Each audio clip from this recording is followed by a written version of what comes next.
religión es un cierto sistema de creencias, ¿verdad? Es un sistema de creencias que tiene como figura central o figuras centrales una figura divina o varias figuras divinas, en el caso de las religiones politeístas. Es el primer elemento, ¿no?, de una religión. A continuación, la gran mayoría de las religiones de las que tenemos conocimiento hoy en día en Occidente tienen un intermediario, un mensajero, un enviado, un profeta, un hijo. O sea, toma diferentes figuras en diferentes religiones, pero es alguien que es un intermediario entre lo divino y lo humano, ¿no? Alguien que de alguna manera puede recibir un mensaje o una serie de instrucciones de parte de la divinidad o de las divinidades y lo transmite a los mortales. Es una verdad revelada, ¿no?, revelada a este mensajero. Llamo mensajero para ser genérico, ¿no?, porque en diferentes religiones adopta diferente figura este personaje, ¿no? Recibe el mensaje, ¿no?, o la doctrina divina y la transmite a los humanos. Otro ingrediente de las religiones en general es que la verdad nos es revelada, ¿no? Nos es revelada desde un nivel superior, o desde un nivel divino, ¿no?, y nos es revelada la verdad a los humanos. Otro aspecto de las religiones es el dogma o los dogmas, ¿no? O sea, ciertas propuestas de aceptación u obediencia obligatoria para aquellos que son adeptos de cualquier religión de la que se trate.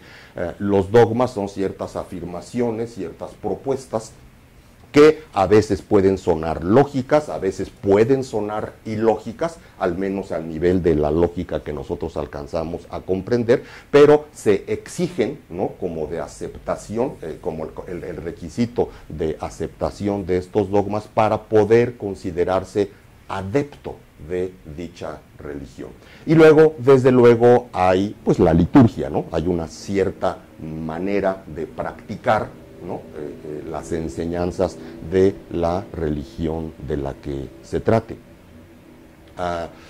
Por último, diríamos que las religiones empiezan por las respuestas. Nos dicen esto es así, esto es así, esto es asá, etcétera, ¿no? Y se fundamentan en la creencia. Bueno, pues resulta que en el budismo no existe ninguno de estos elementos. Ninguno de ellos.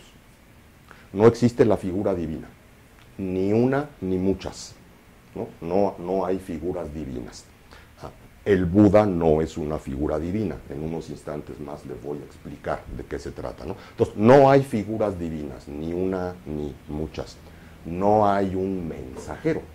Bueno, si no hay la figura divina, no hay el mensajero o el intermediario entre lo divino y lo humano. No es necesario. No hay dicho mensajero o intermediario. No hay dogmas, no hay ningún dogma, ninguna propuesta de aceptación obligatoria en el mundo budista, que es algo interesante si lo pensamos nosotros por la manera en que estamos educados. Pueden estar tranquilos que aquí no se les va a exigir aceptar nada que a ustedes no les parezca razonable, porque no es una propuesta dogmática la propuesta budista. Tampoco hay liturgia, y por liturgia entendemos una cierta forma de practicar las enseñanzas. Bueno, pues sí hay una cierta forma de practicar las enseñanzas, no basadas en el dogma, pero una cierta forma de practicar. Y de manera muy interesante, el mundo budista no empieza por las respuestas, sino empieza en el otro extremo. Empieza por las preguntas. ¿Qué? ¿Por qué? ¿Cómo? ¿Cuándo? ¿A dónde? ¿No? Empieza por las preguntas y más allá de eso, todas las preguntas son bienvenidas. El mundo budista es por excelencia un mundo de cuestionamiento, de exploración analítica, crítica, cuestionadora, ¿no? Donde no solo no se nos dice que está prohibido o que no está permitido cuestionar o dudar, sino que por el contrario, ¿no? Se exaltan estas cualidades de la mente humana porque es explorando cómo se puede llegar al entendimiento. Tal vez uno de los detalles más importantes de esta diferencia entre el budismo y nuestro concepto en general de religiones es que así como las religiones se basan o se fundamentan en la creencia, el budismo se fundamenta en el entendimiento, ¿no? Desde la perspectiva de la propuesta budista, el entendimiento tiene mucho más peso, más profundidad y más carácter determinante para la transformación de nuestra mente que la creencia. El mundo budista no desecha las creencias por completo, pero muy de manera similar a como lo hace la ciencia, ¿no? ¿La ciencia es creyente? ¿No? Sí, la ciencia es increíblemente creyente. La ciencia es increíblemente... Todos los descubrimientos científicos empiezan por la creencia. ¿Cómo se llama la creencia en la ciencia? Hipótesis. Se le llama hipótesis. Eso es una creencia. ¿Sí? Pero la ciencia tiene una postura de que empieza con una hipótesis. Me late que es por aquí. Creo yo que es por allá. Pienso, intuyo, imagino por las cosas que sé, supongo, creo que por aquí va, y entonces se plantea una hipótesis. Una hipótesis no es más que una creencia, ¿sí? Pero ¿qué es lo que hace la ciencia? Que no se queda al nivel de la hipótesis.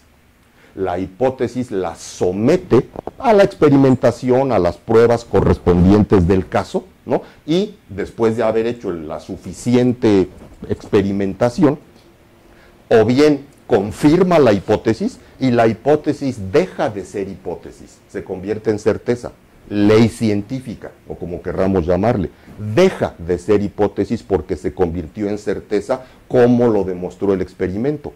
Y si la hipótesis no queda demostrada o queda demostrada que no era suficientemente fuerte o que estaba desviada o que era falsa, la hipótesis se desecha, ¿sí o no? Esto es lo que hace la ciencia. Entonces, claro que la ciencia parte por las creencias, siempre parte de allí, pero no se queda allí. Y una diferencia importante en este sentido entre el budismo y las religiones es esta. El budismo también puede empezar, o en algunos aspectos de la enseñanza, empieza por algunas hipótesis sujetas a comprobación. Sujetas a comprobación o a ser desplazadas porque no fueron comprobables. O sea, en el mundo budista hay esta apertura que no queda pegado a una creencia.